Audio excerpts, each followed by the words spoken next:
Welcome to our channel. నేను Prashanth. So ఇప్పుడైతే డాకు మహారాజ్ అయితే థియేటర్లలో చాలా నడుస్తుంది. మరి ఫస్ట్ డే కలెక్షన్ ఎలా ఉంది ఏంటి అయితే ఒకసారి చూద్దాం. మన ఏపీలో తెలంగాణలో అయితే ఎలా వచ్చేసిందో ఒకసారి కలెక్షన్ అయితే చూద్దాము. సో ముందుగా మూవీ ఎలా ఉంది, అదే విధంగా మనకి ఫస్ట్ డే కలెక్షన్స్ ఎలా ఉన్నాయి. అండ్ కలెక్షన్స్ పరంగా కలెక్షన్స్ కన్నా ముందు మనము సినిమా గురించి అయితే ఒక్క నిమిషం అయితే మాట్లాడుకుందాం. ఎందుకంటే బాలకృష్ణ గారి సినిమా అంటేనే సంక్రాంతికి ఇంకా ఆయన పేరు రాసి పెట్టుకొని వచ్చారో మరి ఏమో తెలియదు, కానీ ప్రతి సంక్రాంతికి వచ్చిన ప్రతిసారి కూడా ఆయననే హిట్ అయ్యి కూర్చుంటాడు. సో అట్లా ఈసారి అయితే మనకి డాకు మహారాజ్ తో వచ్చిండ్రు. చాలా వరకు ఎట్లుండేనంటే అరే ఈసారి డాకు మహారాజ్ అసలు ఉంటుందో ఉండదో రేస్ లో అని చెప్పేసి మస్తు మంది మాట్లాడారు. మనం కూడా చేసినాం అసలు ఏంది మరి డాకు మహారాజ్ పరిస్థితి ఏంది అన్నట్టుగా మాట్లాడినాం. కానీ ఇప్పుడు చూస్తే భయ్యా సినిమా మామూలు నెక్స్ట్ లెవెల్ ఉన్నది.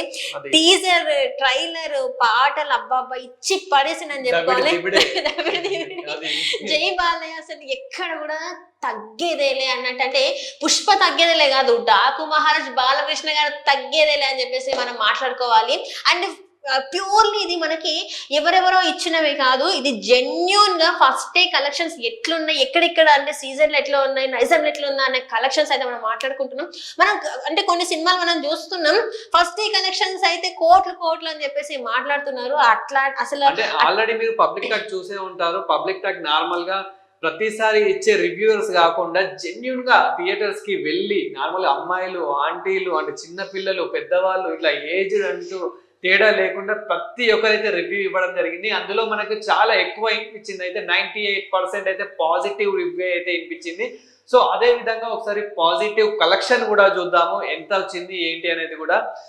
అండ్ ఇక్కడ మనం చూసుకున్నట్టయితే ఇక్కడ Daaku Maharaj first day collections AP and Telangana రెండు రాష్ట్రాలలో ఎట్లా ఉందనేది మనం చూద్దాం. ఇక్కడ నైజాంలో అయితే 4,07,00,000 అంటే మనము చూడొచ్చు చాలా వరకు. ఇక్కడ నైజాం మనకి ఇక్కడ అండ్ సీడెడ్ లో అయితే 5 crores, యుఏలో అయితే 1 crore, అంటే అమెరికాలో మనకి ఓవర్సీస్ లో చూసుకుంటే 1 crore పైన కలెక్షన్ వచ్చింది. 2 కోట్లు అనుకోవచ్చు. అంటే గుంటూరులో చూసుకుంటే 4 crores, కృష్ణ చూసుకుంటే 1.86 crores అనమాట. అండ్ ఈస్ట్ లో చూసుకుంటే 1.95 crores, వెస్ట్ లో చూసుకుంటే 1.75 crores, నెల్లూరులో చూసుకున్నట్టయితే 1.51 crores. టోటల్ గా ఇక్కడ టోటల్ మనకి ఫస్ట్ డే టోటల్ కలెక్షన్స్ చూసుకున్నట్టయితే ఓవరాల్ గా 22.31 crores. అంటే ఫస్ట్ డే కలెక్షన్స్ మామూలుగా లేవు. అంటే ఈ సినిమా మనకి కొంచెం అన్ని సినిమాలతో పోలిస్తే అంటే గేమ్ చేంజర్ వచ్చేసి మనకి చాలా వరకు కొన్ని కోట్ల 500 కోట్ల పైన మూవీ. మనకి నార్మల్ గా అయితే 186 కోట్లు ఫస్ట్ డే కలెక్షన్ అన్నప్పటికీ చాలా మందికి అయితే తెలిసిపోయింది ఇది ఫేక్ కలెక్షన్ అని చెప్పేసి అయితే చాలా మందికి అయితే జెన్యూన్ రివ్యూలు అయితే మళ్ళీ చూసారు. జెన్యూన్ కలెక్షన్స్ లో అయితే మనకి ఎన్నో వెబ్సైట్లు ఉన్నాయి కాబట్టి అందులో అయితే రియల్ కలెక్షన్స్ అయితే చూసాము. సో ఇక్కడ కూడా మనకి డాకు మహారాజ్ వచ్చేసి అయితే ఇది మంచి కలెక్షన్ అయితే చెప్పొచ్చు. అంటే వాళ్ళు పెట్టిన బడ్జెట్ కి అయితే పక్క అది రికవర్ అంటే సెన్సేషన్ అనే చెప్తున్నారు. ఇప్పటి వరకు మనం చూసుకున్నట్టయితే అంటే ఎక్కడ కూడా ఏది కూడా మనకి చూపెట్టుకోవాలి అయ్యో మన సినిమా పోతుంది కాకపోతే ఫేక్ కలెక్షన్స్ చూపెట్టాలన్నట్టు ఎక్కడ లేదు. ఇది జెన్యూన్ కలెక్షన్స్. అంటే ఇది సినిమా పరంగా చూసుకుంటే కూడా 22 కోట్లు ఫస్ట్ డే కలెక్షన్స్ అంటే మామూలు విషయం అయితే అస్సలు కాదు. ఎందుకంటే ఒక టైప్ ఆఫ్ సినిమా రిలీజ్ అయ్యే ముందు ఒక సాంగ్ వల్ల చాలా వరకు ఆ సినిమా కొంత నెగిటివిటీని తీసుకోవాల్సి వచ్చింది. అది శేఖర్ మాస్టర్ కావచ్చు అండ్ బాలకృష్ణ సారే కావచ్చు అండ్ డైరెక్టరే కావచ్చు, దీని గురించి కూడా స్పెషల్ గా వాళ్ళు వీడియోలు చేసి పెట్టాల్సిన పరిస్థితి కూడా తీసుకొచ్చిండ్రు. అంటే యూట్యూబ్ లో ఎప్పుడైతే అది రిలీజ్ అయిందో తర్వాత దీని గురించి డిబేట్లు కూడా నడిచినాయి. మనం చూసుకున్నట్టయితే అసలు ఆ హీరో ఏంది, ఆమెతో అట్లా డాన్సులు వేసుడేంది, స్టెప్పులు వేసుడేంది, డైరెక్టర్ తెలియదా లేకపోతే ప్రొడ్యూసర్ కి తెలియదా, అండ్ శేఖర్ మాస్టర్ ఏమైంది గన్నిసార్లు విన్ అయింది కదా ఆయన స్టెప్పులు వేపించుడు తెలియదా, గదే రొటీన్ స్టెప్. మనకి ఏంటంటే పూర్తిగా చూడక ముందే దాని గురించి మాట్లాడేయాలి, దాని గురించి మనం వైరల్ అవ్వాలి. ఫస్ట్ నేను మాట్లాడి నేను వైరల్ అలా అనుకున్నాను. అంటే ఇక్కడ ఏంటంటే మనకి ఆ ట్రైలర్ లో చూసేసి కదా, అంటే మనకి ఆ వీడియో లిరిక్స్ ఏదైతే ఉందో మూవీ రిలీజ్ కాకముందే దాని గురించి చాలా డిబేట్లు కానివ్వండి చాలా మాట్లాడడం జరిగింది. కానీ మూవీ చూసాక ఏ ఒక్కరైనా ఆ సాంగ్ గురించి మాట్లాడారా? సో అందుకే పూర్తిగా చూసాక మాట్లాడాలి ఈ మూవీ గురించి. అదే విధంగా మనకి ఆ మూవీ కూడా ఒక నెక్స్ట్ లెవెల్ అని కూడా చెప్పొచ్చు. అంటే ఆ థియేటర్ రెస్పాన్స్ ఒకసారి చూడండి, ఆ థియేటర్ లో లోపల చూడండి ఇంకే విధంగా అయితే ఆ చిందులు కానీ వాళ్ళ ఆనందాన్ని. తమన్ గారికి ఇక్కడ స్పెషల్ థ్యాంక్స్ చెప్పాలి. ఎందుకంటే ఏంటంటే బాలకృష్ణ గారి సినిమా వస్తుందంటే ఎక్కడ కూడా అంటే ఇంత తక్కువ కూడా కానివ్వరు. ఎందుకంటే ఆయన అంటే బీజీస్ అంటే బ్యాక్గ్రౌండ్ మ్యూజిక్ కావచ్చు, పాటలే కావచ్చు, నెక్స్ట్ సినిమాకి నెక్స్ట్ లెవెల్ అని చెప్పుకోవాలి. స్పీకర్లు బద్దలైతే, బాక్స్ ఆఫీసులు బద్దలైతే అంటే నిజంగానే ఈసారి డాకు మహారాజ్ నిజంగానే స్పీకర్లు బద్దలైపోయినాయి. కలెక్షన్ల పరంగా కూడా, సంక్రాంతి పరంగా కూడా ఈసారి డాకు మహారాజ్ ఫస్ట్ ప్లేస్ అని చెప్పుకోవచ్చు. అండ్ ఎక్కడ చూసినా కూడా ఈసారి బాలకృష్ణ గారు ఎక్కువ కనబడుతున్నారని చెప్పుకోవాలి డాకు మహారాజ్ తోని. ఎందుకంటే డాకు మహారాజ్ ఏదైతే టీజర్ వచ్చిందో ఆ టీజర్ నుంచి ఈ సినిమా గురించి బజ్ ఎక్కువ పెరిగింది. అంటే దానికి ముందు ఎట్లాంటివి రాకపోయినా కూడా జస్ట్ ఆ టీజరే చాలా మందితోని మాట్లాడేలాగా చేసిందని చెప్పుకోవాలి. ఆ టీజర్ వచ్చినప్పుడు కూడా చాలా మంది డిబేట్ పెట్టినారు, అబ్బా ఏమని ఇచ్చిందా టమన్ బ్యాక్గ్రౌండ్ స్కోర్ అని చెప్పేసి మాట్లాడినారు. ఇంకొకటి ఏంటంటే చాలా మంది అనుకుంటూ ఉన్నారు ఇంత కలెక్షన్ రావడానికి కారణం కూడా టికెట్ రేట్స్ ఎక్కువ పెంచడం వల్లే వచ్చాయి అనుకుంటున్నారు, కానీ అదేం కాదు, మూవీ బాగుంటేనే. సో మనకి అంటే గేమ్ చేంజర్ గురించి పదే పదే మాట్లాడొద్దు. సో దానికి కూడా టికెట్ రేట్స్ పెంచారు. ఆ మూవీ కూడా మనకి నార్మల్ గా అయితే ఒక రివ్యూ అయితే వచ్చింది. సో ఆ కలెక్షన్ చూసుకోండి, ఒకసారి ఈ కలెక్షన్ చూసుకోండి ఎంత బాగుందో. సో ఇప్పుడైతే మళ్ళీ టికెట్ రేట్స్ కూడా తగ్గించడం అయితే జరిగింది. అంటే ఫస్ట్ డే అయితే ఒక రోజు అయితే కొంచెం పెంచడం జరిగింది.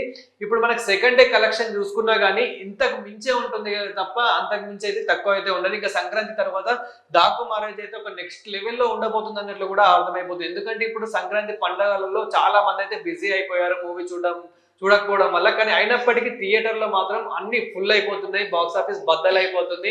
ఇంకా మనకు అసలు టికెట్స్ మన బుకింగ్స్ చూసుకున్నా గానీ చాలా తక్కువ ఉన్నాయి తప్ప అసలు మనకి ఈజీగా అయితే దొరకడం లేదు. అంటే ఇక్కడ చూసుకున్నట్టయితే బాలకృష్ణ గారు రోజు రోజుకి యువకుడు అవుతున్నాడు అనమాట. అంటే అందరు హీరోస్ ఏంటంటే ఏజ్ పెరుగుతుంటే వయసు పెరుగుతూ ఉంటది, కానీ బాలకృష్ణ గారికి వయసు తగ్గుతుందేమో అనిపిస్తుంది. ఎందుకంటే ఆయన ఫీట్లే కావచ్చు, ఆయన చేసినది ప్రతిదీ కూడా ఆయన వితౌట్ డూప్, ఇక్కడ నుంచి అక్కడ దూకాలి, తాళ్లు పట్టుకొని తిరగాలి అన్నా కూడా ఆయన డూప్ లేకుండా, హార్స్ రైడింగ్ కూడా డూప్ లేకుండా చేశారంటే ఒక్కసారి ఇమాజిన్ చేయండి. ఆ ఏజ్ గ్రూప్ లో ఉన్న వాళ్ళు డూప్ లేకుండా అట్లాంటి సాహసాలు చేయడం అంటే అంత ఆషామాషి అయితే కాదు. ఎందుకంటే అంత అంటే ఎవరు కూడా అంత ఒప్పుకోవడానికి సాహసించారు. మీరు అన్నట్టంటే ఇప్పుడు ఏదేలా చేస్తాం అదే అని మాటల్లోనే అయిపోతుంది. ఇప్పుడు అదే ఇప్పుడు డైరెక్టర్ ఇది చేస్తా అన్నట్టే బాలకృష్ణ గారు అంత ఫాస్ట్ గా ఉంటాడు. ఇంకొకటి ఏంటంటే బాలకృష్ణ గారు అంటే అస్సలు కూడా అది ఏజ్ లో చిన్న అయినా కూడా పెద్ద అయినా కూడా ఆ డైరెక్టర్ ఇప్పుడు ఇది చెయ్యండి అంటే ఖచ్చితంగా అదే చేస్తారంట. లేక అది స్టోరీలోకి వెళ్ళి వేలు పెట్టడాలు, లేకపోతే ఈ లైన్ బాగాలేదు ఇది చేద్దాం అది చేద్దామని అస్సలు మాట్లాడారంట. అది ఎంత చిన్న డైరెక్టర్ అయినా కూడా, పెద్ద డైరెక్టర్ అయినా కూడా అవునా ఓకే ఇప్పుడు నెక్స్ట్ సీన్ ఏంటి, ఓ ఇలా చేయాలని చెప్పేసి ఆ సీన్ అట్లా చేస్తారంట. కానీ ఎప్పుడు కూడా ఎక్కడ కూడా ఏ సీన్ లో కూడా ఆయన వేలు పెట్టి నాకు ఈ డైలాగ్ కావాలి, నాకు ఇది నచ్చలేదని చెప్పారంట. ఏదైతే డైరెక్టర్ చెప్తారో అట్లా ఫాలో అయిపోతూ ఉంటారు. అంటే ఎవరు ఇంత అంటే ఇప్పుడు చూసుకున్నట్టయితే ఆయన ఏజ్ పరంగా, ఆయన ఎక్స్పీరియన్స్ పరంగా చూసినట్టయితే టాప్ హీరో అని చెప్పుకోవాలి. అలాంటి హీరో డైరెక్టర్స్ చెప్పినట్టు వినడం అంటే అంత ఆషమాషం కాదు. ఎందుకంటే గతంలో కొంతమంది హీరోలు స్టోరీస్లలో వేలు పెట్టి ఆ సినిమాల్ని ఫ్లాప్ అవ్వడానికి వన్ ఆఫ్ ద రీజన్ వాళ్ళు అయ్యారు.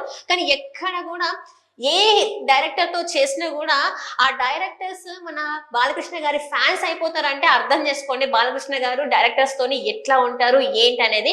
అండ్ ఇప్పుడు చూసుకున్నట్టయితే డాకు మహారాజు తీసిన తర్వాత బాబీ గారు అయితే ఒకటే చెప్పారు, ఆయన ఫ్యాన్ అయిపోయానని చెప్పేసి. అండ్ ఏది చెప్పినా కూడా ఇది నేను చెయ్యను అని ఎక్కడ అనలేదంట. సో అది మన బాలయ్య గారు, జై బాలయ్య గారు, మీ డాకు మహారాజ్ ఇంకా బాగా ముందుకెళ్ళాలి, చాలా రోజులు థియేటర్ లో ఆడాలని చెప్పేసి మనస్ఫూర్తిగా కోరుకుంటున్నాను. మీరు కూడా ఈ వీడియో చూసిన వాళ్ళైతే ఒకసారి జై బాలయ్య అని కామెంట్ చేయండి. అదే విధంగా మూవీ చూసిన వాళ్ళు మూవీ ఎలా ఉందో ఒకసారి కామెంట్ చేయండి. So thank you so much.